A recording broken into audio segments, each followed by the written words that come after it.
Mari kita berdoa. Kami mengucapkan syukur Tuhan. Kalau pada hari ini kami dapat melaksanakan ibadah, itu adalah kemurahan yang Engkau berikan pada kami. Ajari kami makin hari, makin dalam mengerti kehendak-Mu. Bajak tanah hati kami, agar setiap firman yang ditaburkan akan bertumbuh berbuah. 30 kali lipat ganda, 60 kali lipat ganda, bahkan 100 kali lipat ganda. Nama Tuhan dipermuliakan di dalam nama Kristus Yesus kami berdoa. Mari yang percaya dan siap mendengarkan firman Allah bersama saya katakan, amin. Shalom. Ada kemenangan? Saya percaya setiap saudara hari demi hari mengalami kemenangan. Saudara, saya percaya firman itu berkuasa.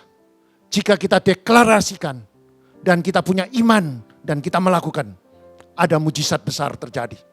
Mari katakan dengan sebelahmu, masa depanmu cerah dan penuh harapan. Engkau diciptakan menjadi pemenang. Engkau akan naik, tidak turun. Engkau jadi kepala, bukan ekor.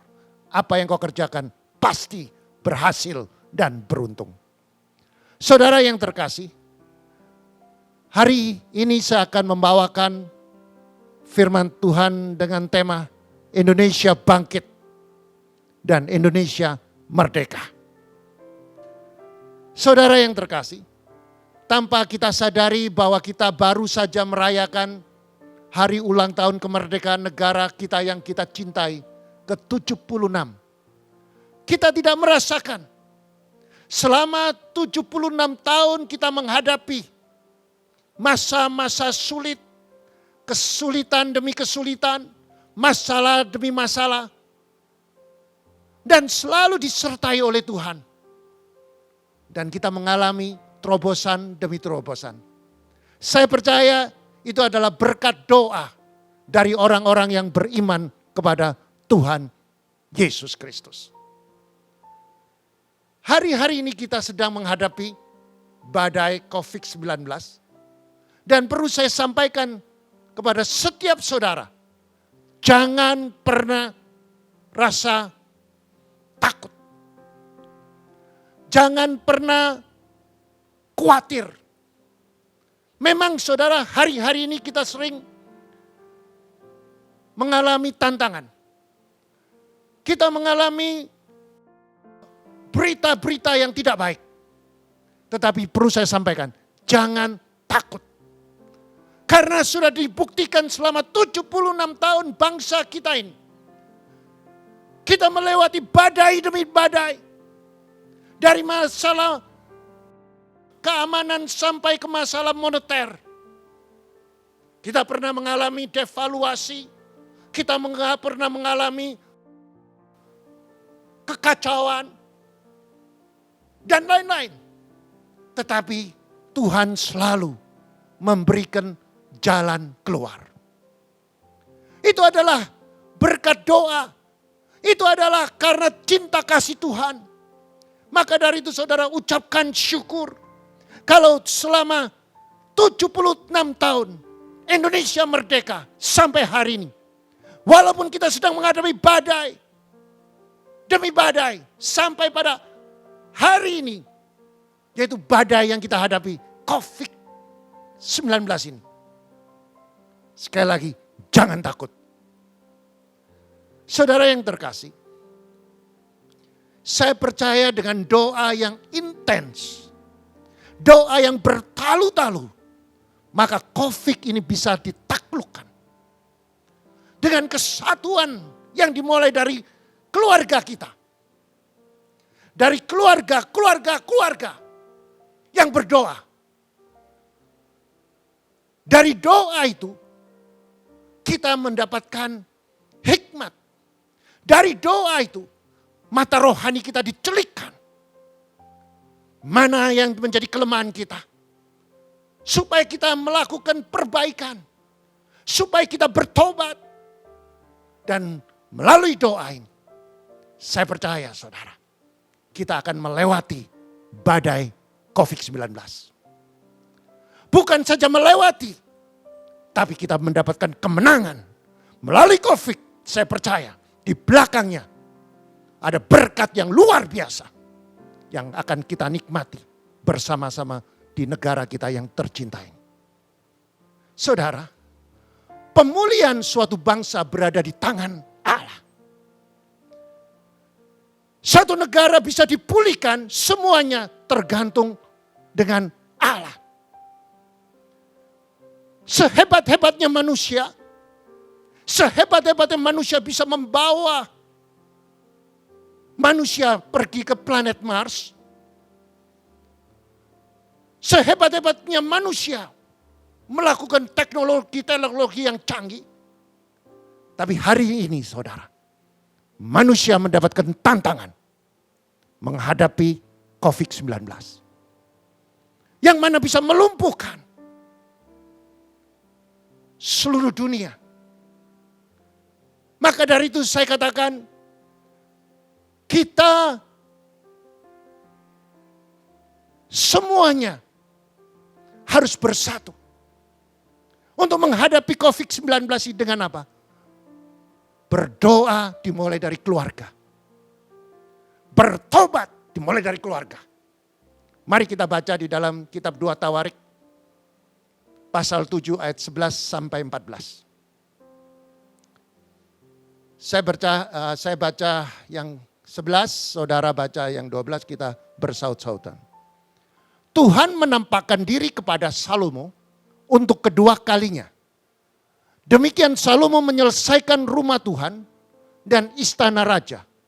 Dan berhasil melaksanakan dalam rumah Tuhan dan dalam istananya segala sesuatu yang timbul dalam hatinya. Kemudian Tuhan menampakkan diri kepada Salomo pada malam hari dan berfirman kepadanya, "Telah kudengar doamu dan telah kupilih tempat ini bagiku sebagai rumah persembahan. Bila mana aku menutup langit sehingga tidak ada hujan. Dan bila mana aku menyuruh belalang untuk menghabiskan hasil bumi. Dan bila mana aku melepaskan penyakit sampar di antara umatku.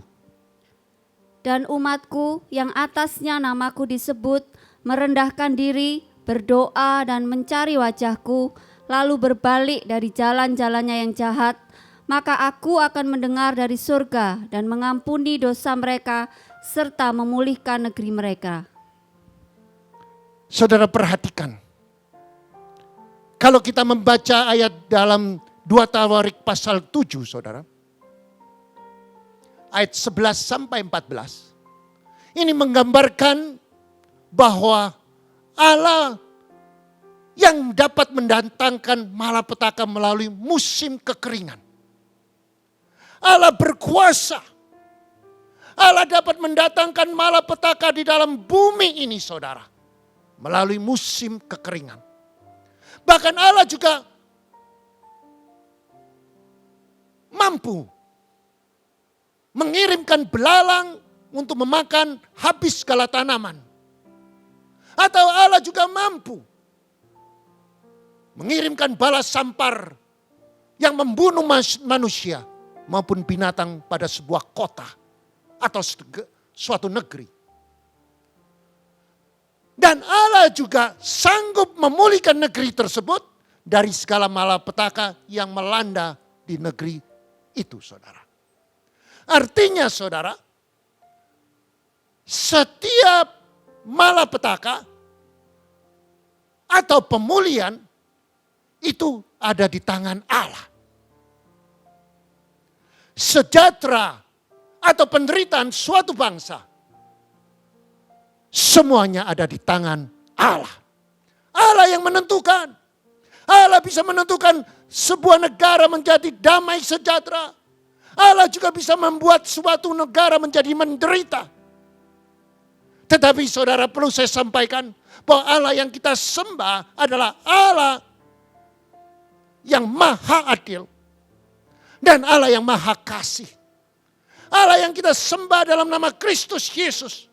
Dia Allah yang mengajar, Allah yang membentuk karakter kita, dan Allah yang menguji kita. Maka dari itu saudara dan saya, kita semua dapat pengajaran dari Allah yang mau sebagai Bapa. Maka dari itu Allah yang mau menjadi Bapa saudara dan saya, Dia senantiasa mengajar. Maka dari itu saudara, Dia mengajar kita untuk melaksanakan setiap kebenaran firman. Agar setiap saudara yang melakukan firman untuk membentuk karakter kita. Jika karakter kita terbentuk, maka saudara lakukan firman berkesinambungan, maka saudara ada waktunya saudara mengalami pengujian. Diajar, dibentuk, diuji. Nah saudara, melalui apa? Melalui persoalan, melalui badai. Maka dari itu saudara dan saya, kalau kita sedang menghadapi persoalan, kita perlu konsolidasi dulu dimulai dari keluarga kita. Kesejahteraan atau penderitaan sebuah bangsa, semuanya ditentukan oleh Allah itu sendiri. Pasti ada sebabnya. Mengapa kita mendapatkan sebuah penderitaan? Karena manusia pada akhir zaman ini sudah melakukan hal-hal yang tidak berkenan di hadapan Tuhan. Di masa-masa sukar, manusia melakukan hal yang menjadikan Allah murka. Manusia mencintai diri sendiri. Kalau kita baca di dalam 2 Timotius pasal ketiga, di masa-masa sukar, manusia menjadi ego, mementingkan diri sendiri. Anak merontak kepada orang tua. Manusia selain memfitnah, menebarkan kebencian, hanya mementingkan diri sendiri. Dan itu sudah masuk ke dalam keluarga-keluarga. Dan manusia melakukan hal-hal yang tidak berkenan bagi Tuhan. Yaitu melakukan immoralitas. Manusia melakukan hal yang menyakitkan hati Tuhan. Berselingkuh, berzina, hanya mementingkan diri sendiri. Maka dari itu, itulah yang membuat Tuhan murka.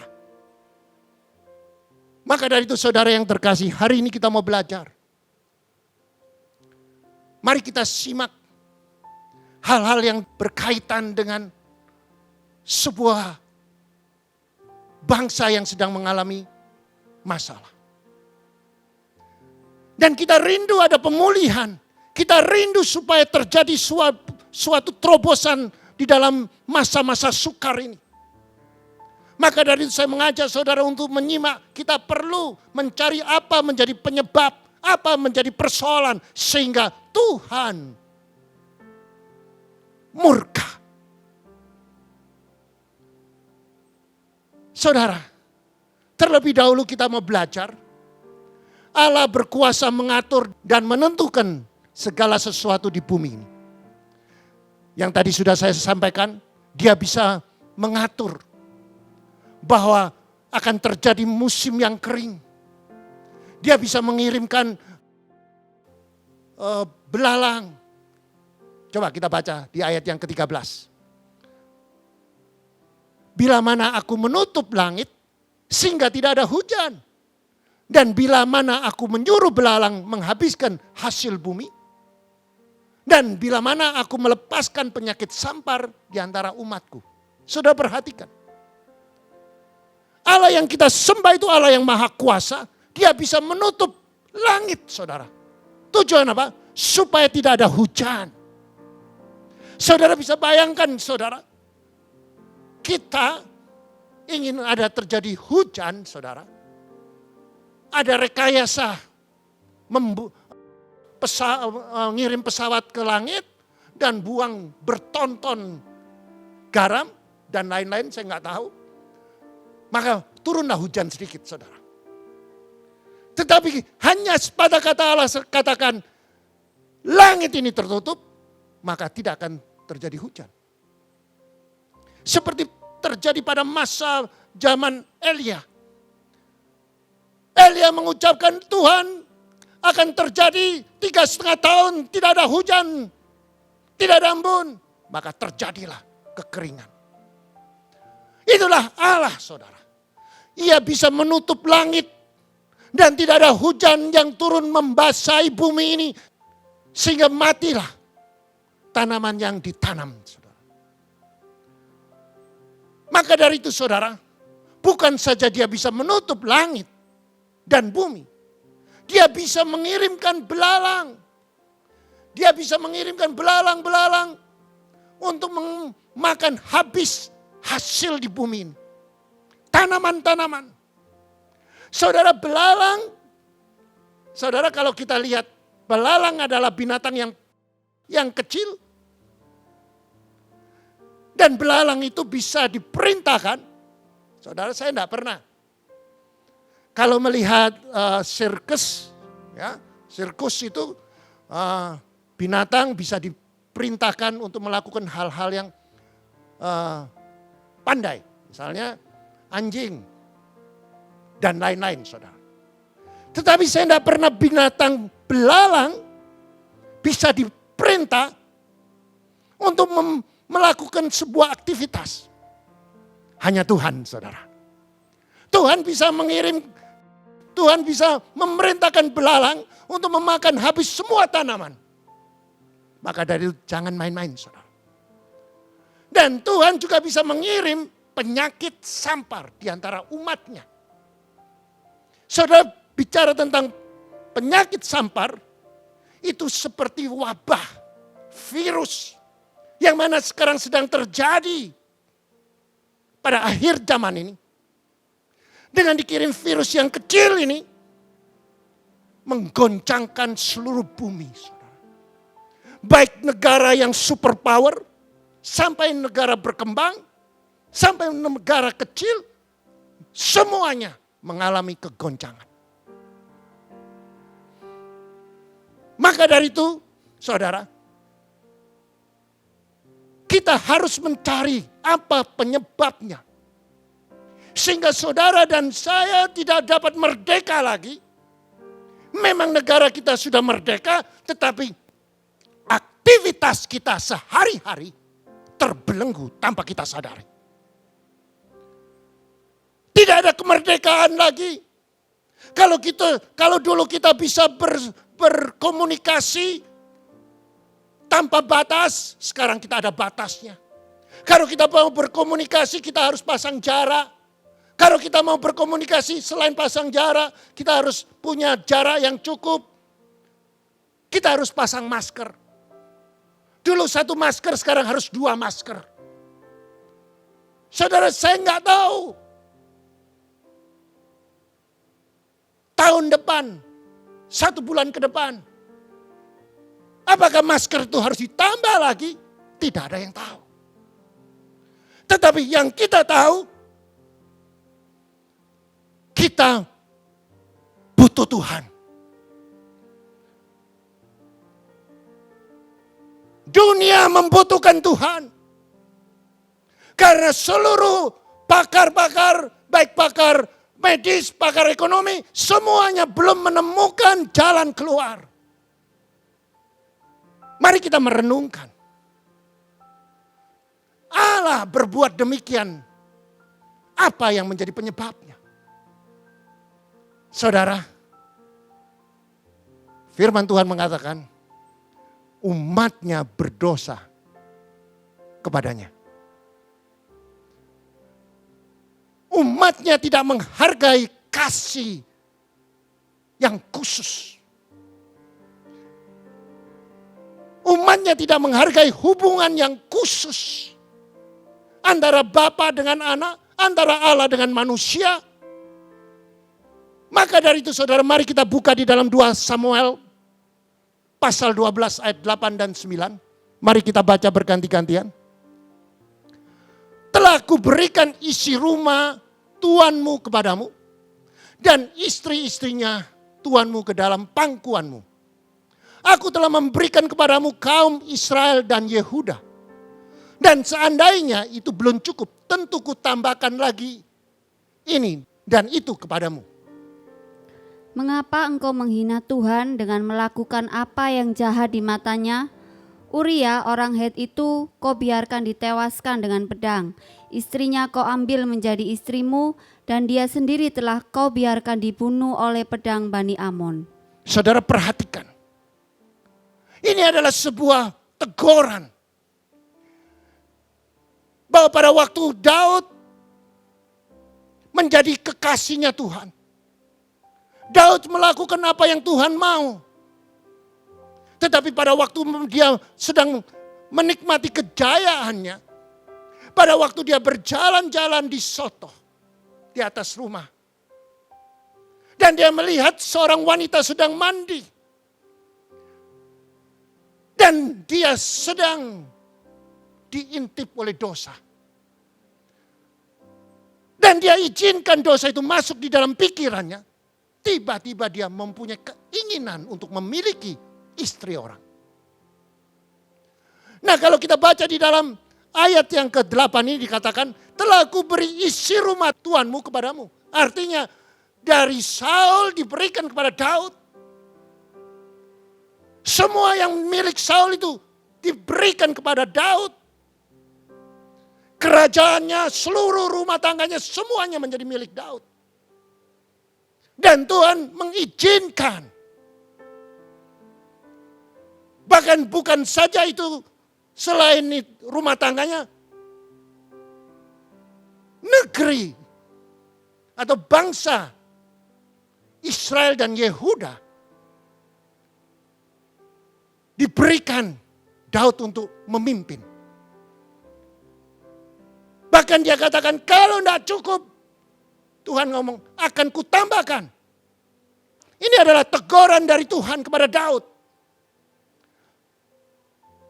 Dan yang di ayat ke-9 dikatakan, mengapa engkau menghina Tuhan dengan melakukan apa yang jahat di matanya. Uria orang Het itu kau biarkan ditewaskan dengan pedang. Istrinya kau ambil menjadi istrimu dan dia sendiri telah kau biarkan dibunuh oleh pedang Bani Amon. Saudara, rupanya Tuhan sangat murka karena hatinya Daud mempunyai hati yang busuk. Dia punya rancangan, dia punya rencana. Setelah dia melihat miliknya orang, dia mau ambil miliknya orang. Dan dia mempunyai strategi yang busuk.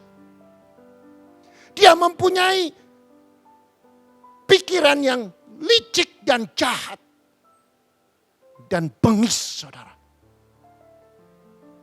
Kelihatannya oke, kelihatannya mukanya baik. Dia kelihatannya seorang raja yang arif, raja yang bijaksana. Tetapi dia mempunyai hati yang busuk. Ini yang dilakukan oleh Daud. Dan Daud mempunyai strategi, dia kirimkan suami dari istri yang dia lihat di atas soto. Dia lihat dan dia ingin miliki. Maka dia perintahkan panglima untuk supaya kirim Uria, yaitu suami dari Batsheba. Orang Het itu. Dan yang lebih jahat lagi, saudara, disuruh dikirim berperang di garis depan, saudara. Mengapa? Supaya mati dan istrinya bisa miliki dengan bebas. Maka Tuhan murka, saudara. Ada pengkhianatan. Maka dari itu, saudara, di dalam kasih Kristus, dunia sedang mengalami kekacauan karena manusia mempunyai hati yang tidak membuat Tuhan berkenan. Mempunyai rancangan-rancangan yang jahat. Bangsa melawan bangsa, saling memfitnah, saling membunuh, saling menjatuhkan, saling merebut milik orang. melakukan perzinahan. Dan sekarang sudah saudara, pernikahan sejenis itu sudah menjadi biasa. Dan ini adalah satu pesan. Setiap saudara dan saya, kita harus tahu bahwa Tuhan sedang marah.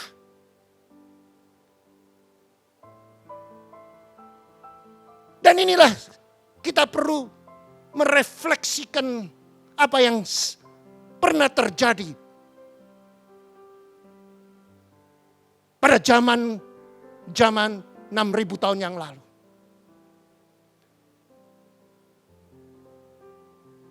Daud tidak menghargai janji yang khusus. Perjanjian Allah dengan umatnya. Mari kita buka di dalam Mazmur 78 ayat 37. Hati mereka tidak tetap pada dia.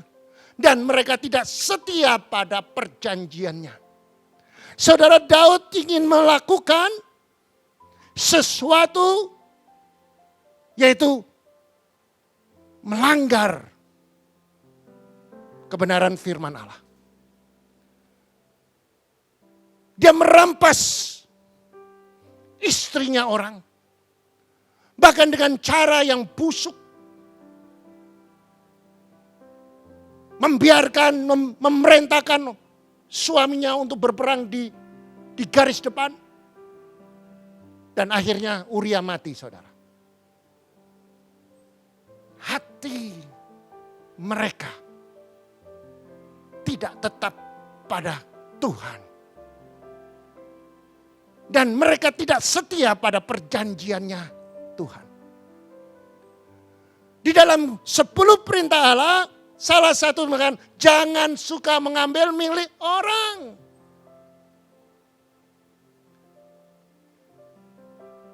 Nah, inilah sedang terjadi, saudara, pada akhir zaman ini. Banyak orang yang ngambil milik orang. Awalnya sepertinya orangnya jujur, dikasih kepercayaan, dikasih kekuasaan, dan dikasih kepercayaan. Tetapi kepercayaan itu disalahgunakan. Inilah manusia pada akhir zaman ini. Manusia mencintai diri sendiri. Manusia sering memfitnah. Manusia sering merampas milik orang lain. Dan inilah suatu peristiwa yang terjadi pada akhir zaman ini. Untuk menghadapi kemurkaannya Tuhan. Ada 4 langkah umat Allah bisa menentukan pemulihan dan keselamatan bangsa ini. Yang pertama, saudara. Setiap umat Allah, setiap orang percaya harus merendahkan diri, saudara. Apa artinya merendahkan diri? Apa artinya setiap umat? Saudara dan saya, orang percaya, orang yang beriman kepada Tuhan, itu adalah umat Allah. Dan saudara dan saya, kita perlu cek, kita perlu introspeksi. Pesan Tuhan yang pertama, merendahkan diri.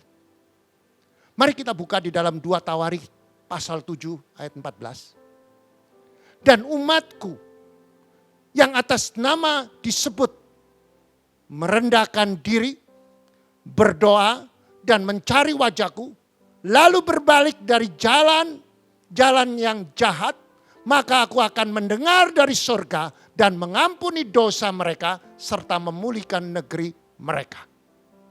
Saudara, ini ada jalan keluar. Maka dari itu ada 4 jalan yang harus kita tempuh supaya saudara dan saya, kita akan mengalami terobosan demi terobosan. Yang pertama, saudara harus mengerti bahwa saudara dan saya harus memastikan saudara menjadi umatnya Allah. Siapa umatnya Allah? Adalah orang yang percaya kepada Tuhan. Orang yang beriman kepada Tuhan. Orang yang beriman kepada Kristus Yesus Tuhan. Maka dari itu saudara yang terkasih, saya perlu sampaikan kepada saudara. Saudara harus yakinkan bahwa saudara adalah umat pilihan Allah. Umat pilihan Allah adalah umat yang mengenal Allahnya. Dan umat yang tahu siapa Allahnya. Umat pilihan Allah adalah umat yang mengaku Yesus sebagai Allah. Dengan mulut mengaku Yesus sebagai Allah. Dengan hati percaya bahwa Yesus bangkit pada hari ketiga. Maka saudara dan saya menjadi umatnya Allah. Maka dari itu saudara, kita perlu mengerti. Kalau kita tahu kita sebagai umatnya Allah dengan mengaku bahwa Yesus sebagai Tuhan yang memimpin dalam kehidupan kita. Dengan hati percaya Yesus bangkit pada hari ketiga. Maka saudara mengakui segala dosa saudara. Saudara bertobat. Terima Yesus sebagai juru selamat. Sebagai Allah kita. Maka saudara menjadi umat Allah. Saudara menjadi orang yang ahli waris kerajaan Allah. Nah, langkah yang pertama yaitu merendahkan diri. Saya mau mengajar saudara bahwa apa artinya merendahkan diri. Di dalam bahasa aslinya kana, kalau di dalam bahasa sehari-harinya yaitu menekuk lutut dengan benar. Properly to bend the knee, itu merendahkan diri. Tetapi di dalam bahasa spiritualnya saudara, yaitu menundukkan diri. Mengalahkan keegoan kita. Menaklukkan diri, mengalahkan diri dari kesombongan rohani. Saudara, berapa banyak di dalam kehidupan kita bahwa kita itu tanpa terasa bahwa kita memiliki kesombongan rohani. Dan ciri-ciri orang kesombongan rohani adalah orang yang sudah merasa dia mengerti segala-galanya. Orang yang sombong rohani adalah orang yang selalu tidak mau menerima pemasukan dari orang lain. Orang yang sombong rohani, dia tidak mau mendengarkan firman Allah. Lagi saudara, dia merasa bahwa dia sudah diberkati cukup. Udah tahu. Orang yang sombong rohani, orang yang tidak mau belajar firman. Dia belajar pada awalnya saja, setelah itu dia merasa sudah diberkati, dia tidak mau lagi. Karena apa? Parameternya, dia sudah kaya, pasti benar di hadapan Tuhan. Tidak tentu saudara. Tidak selalu orang yang punya uang banyak, diberkati, dia pasti benar di hadapan Tuhan. Tetapi berapa banyak kita sebagai orang percaya, orang Kristen merasa bahwa dia sudah diberkati, parameternya dia pasti benar di hadapan Tuhan. Pasti dia mengerti, pasti dia dekat dengan Tuhan, pasti dia akan disayang oleh Tuhan. Memang Tuhan sangat sayang. Tetapi parameternya kalau hanya sekedar berkat jasmani saudara, saudara akan masuk jurang saudara. Menaklukkan diri itu artinya mengalahkan diri dari kesombongan rohani dengan berani mengaku salah. Dan berani mengaku dosa tanpa takut resiko di hadap sesama. Bahkan di hadapan Tuhan. Sampai saudara mengaku dosa, sampai saudara berubah menjadi orang yang rendah hati. Orang yang rendah hati, orang rendah itu adalah orang yang selalu menghormati orang lain terlebih dahulu tanpa melihat status orang tersebut. Dia adalah orang yang rendah hati. Maka dari itu saudara, sebuah langkah iman ini, berani ngaku salah dan mau berubah, dan tidak takut risiko dengan sesama, saudara akan menjadi orang yang rendah hati. Dan orang rendah hati itu menjadi kesukaan Tuhan karena firman Tuhan mengatakan kerendahan hati dan takut akan Tuhan, ganjarannya kekayaan, kehormatan, dan kehidupan. Sekaligus dapat 3, saudara. Bukan saja kekayaan jasmani, kekayaan spiritual, kekayaan jasmani, semuanya menjadi satu, saudara. Makin kaya, makin rendah hati, saudara. Ini banyak, saudara. Makin kaya, makin sombong. Justru itu tidak melalui proses. Kita harus melalui proses seperti kupu-kupu, saudara. Sebelum jadi kupu itu adalah ulat. Ulat menjadi kepompong. Di dalam kepompong itu ada satu perjuangan. Perjuangan apa? Ulat itu di dalam kepompong itu dia berjuang untuk keluar. Ada timingnya, ada waktunya. Supaya dia keluar. Pelan-pelan, saudara. Step by step. And each step will be miracle. Selangkah demi selangkah. Dan setiap langkah ada mujizat. Karena waktu dia berjuang untuk keluar dari kepompong itu, saudara. Ada jeripaya. Ada sebuah perjuangan. Ada pembentukan. Dan ada penderitaan. Tetapi waktu dia keluar, waktu separuh, kupu itu keluar separuh, dia masih butuh waktu. Dan dia tidak bisa dibantu. Kalau kupu-kupu itu saudara bantu, saudara tarik, kupu-kupu itu jadi cacat. Maka dari itu ada waktunya Tuhan. Maka waktu Tuhan saudara menghadapi masalah, ada waktunya Tuhan, ada waktunya saudara dibentuk karakter.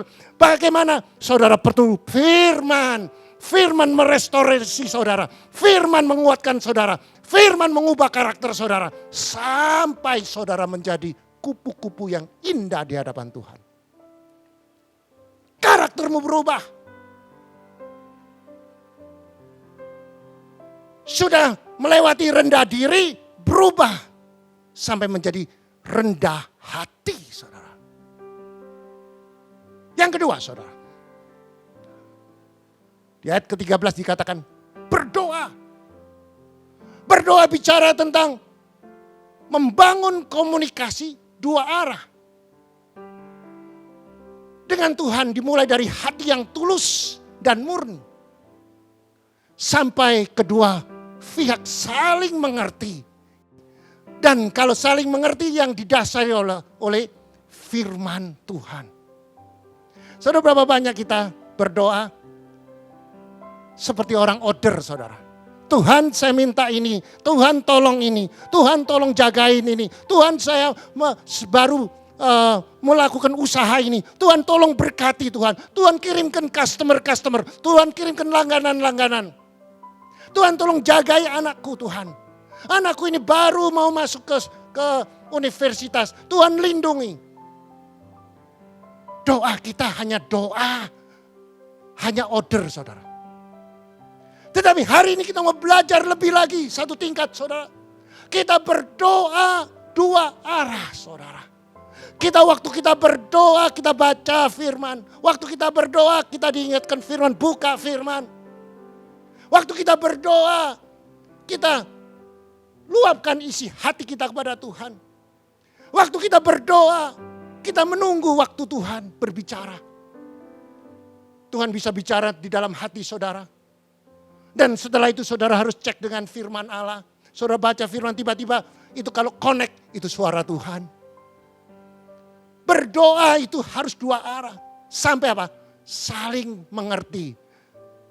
Bagaimana saling mengerti? Tuhan sampai tersentuh hatinya kepada saudara.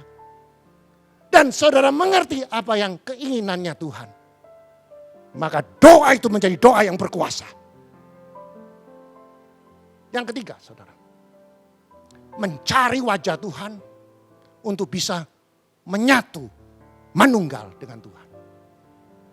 Saudara, kata mencari di dalam bahasa aslinya bagas. Bagas itu saudara, mencari wajah Tuhan dengan doa. Dan menyembah Tuhan yang didasari oleh kerinduan dan hasrat. Sehingga mengalami perjumpaan dengan Allah. Saudara, bagas itu ternyata saudara bukan hanya sekedar untuk mencari, kata mencari. Tapi bagas itu dikatakan by any method, specially in worship and prayer. Artinya untuk mencari wajah Tuhan dengan doa dan menyembah yang didasari oleh kerinduan, hasrat. Sehingga kita mengalami perjumpaan dengan Tuhan. Saudara, di dalam doa itu saudara, kita bisa bertanya. Di dalam doa itu kita bisa minta, memohon. Di doa itu ada hasrat, kerinduan berjumpa dengan Tuhan. Yaitu kasih mula-mula saudara. Dan saya percaya doa yang semacam ini punya kuasa. Karena saudara sudah tidak ada lagi saudara kesombongan. Tidak ada lagi kedagingan. Karena apa? Sudah saudara sangkal. Saudara-saudara salibkan. Yang keempat saudara.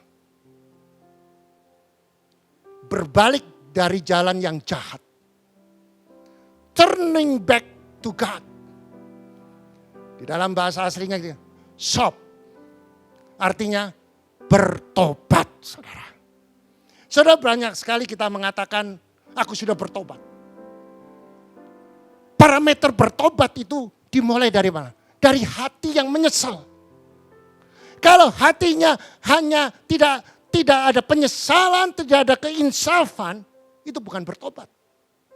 Itu hanya sandiwara, itu adalah kemunafikan. Karena apa? Kita mulut bertobat, tapi hatinya tidak bertobat. Hatinya tidak ada penyesalan. Hatinya merasa bahwa aku masih benar. Berbalik. Itu bicara tentang pertobatan. Berapa banyak kita hidup ini belum melakukan pertobatan dengan maksimal. Biar hari ini saudara, mari kita periksa diri kita. Apakah hidup kita masih di dalam topeng-topeng? Kita sering hidup pasang topeng, saudara. Sepertinya kita itu rohani. Ternyata kehidupan kita tidak beda dengan orang dunia. Kelihatan di dalam rumah tangga kita oke, nggak ada masalah. Tapi di kamar kita ada masalah. Kelihatannya kita di dalam gereja tidak ada masalah. Di dalam rumah tangga kita ada masalah. Mari pada hari ini saudara, mari kita introspeksi.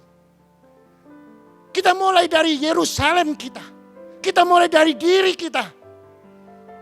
Dari rumah tangga kita. Dari diri kita. Jika ada sesuatu yang tidak berkenan, cepat bertobat. Saya percaya kalau setiap rumah tangga membangun mesbah dan melakukan pertobatan secara massal, saya percaya kalau semua keluarga-keluarga berdoa, bertobat, COVID bisa kita kalahkan. Akan terjadi saudara, kesembuhan secara massal. Maka dari itu saudara, hari ini waktunya kita merdeka. Hari ini waktunya kita bangkit. Hari ini kita harus merdeka. Merdeka dari belenggu-belenggu.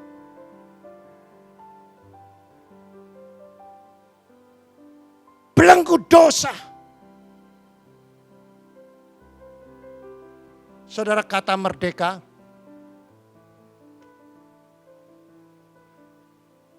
itu diartikan gini, dibebaskan dari kuasa dosa.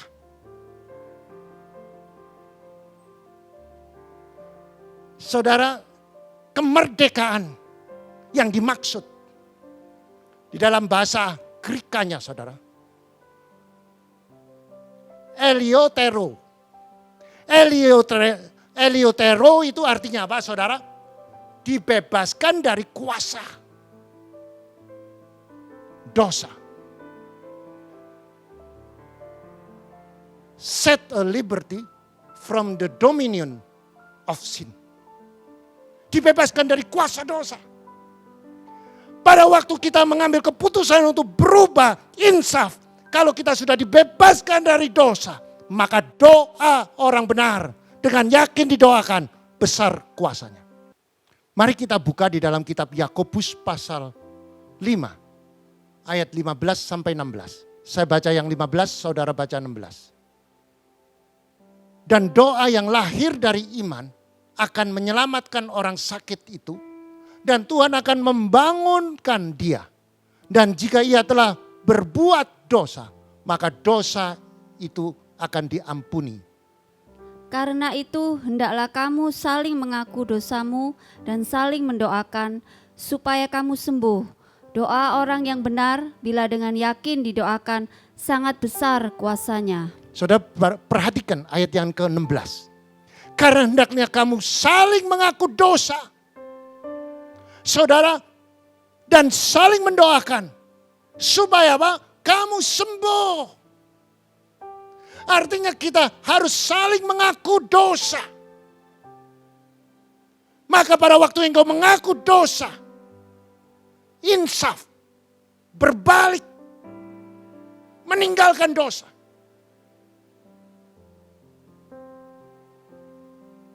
Saling itu bicara bukan hanya satu arah.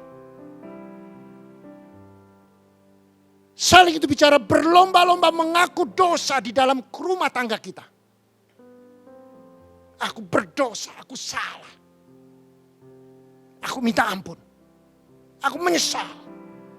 Pada waktu saudara mendeklarasikan saudara bersalah, iblis gemetar, saudara. Iblis tidak bisa mendakwa saudara lagi. Iblis tidak bisa main-main dengan saudara. Iblis tidak bisa membuat saudara jadi bulan-bulanan. Maka dari itu pada waktu saudara mengaku dosa dengan insaf hati, saudara, saat itu juga saudara, iman saudara akan bangkit. Dan saudara bisa mendoakan orang lain. Pada waktu saudara mendoakan orang lain, kamu sembuh. Saudara menjadi sembuh. Yang didoakan juga sembuh. Karena apa? Saling mendoakan. Inilah mujizat. Ini adalah sebuah kehebatan dari firman yang diajarkan pada kita, saudara. Menyesal, mengaku dosa, menyesal, insaf, berubah. Dan mendoakan orang lain. Apa? Dikatakan, supaya kamu sembuh. Artinya pada waktu saudara mendoakan orang lain, saudara langsung sembuh. Dan dikatakan, doa orang yang benar, siapa? Siapa yang benar? Orang yang sudah mengaku dosa, insaf, menyesal, bertobat, dan dia mendoakan orang lain, dia sembuh, maka dia jadi orang yang benar. Dan waktu dia menjadi orang benar, doanya lebih dahsyat lagi. Bila dengan yakin didoakan, sangat besar kuasanya. Saya percaya saudara, hari ini adalah hari mujizat. Kalau kita semua mulai melaksanakan keempat hal ini.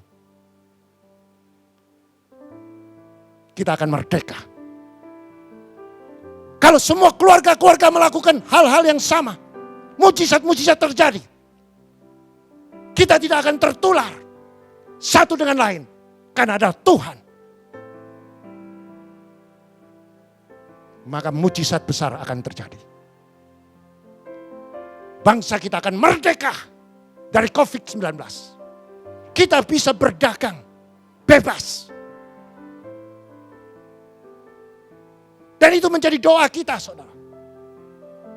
Maka dari itu, saudara yang terkasih, hari ini adalah hari turning point. Mari kita periksa diri. Mari kita lakukan 4 langkah ini. Yang pertama, saudara, kita harus merendahkan diri. Kita harus mengenal kita jadi umatnya Tuhan. Kalau orang yang menjadi umat Tuhan adalah orang yang percaya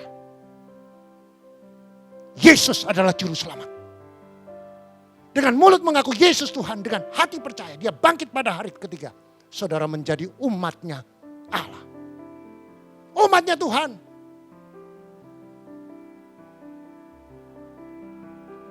Yang kedua, saudara, berdoa. Membangun komunikasi 2 arah. Dimulai dari hati yang tulus dan murni. Sampai kedua pihak saling mengerti. Yang didasari oleh firman Allah. Yang ketiga, mencari wajah Tuhan. Sampai bisa menyatu dengan dia. Manunggal dengan dia. Yang keempat, berbalik dari jalan yang jahat. Bertobat. Mari, angkat kedua tanganmu.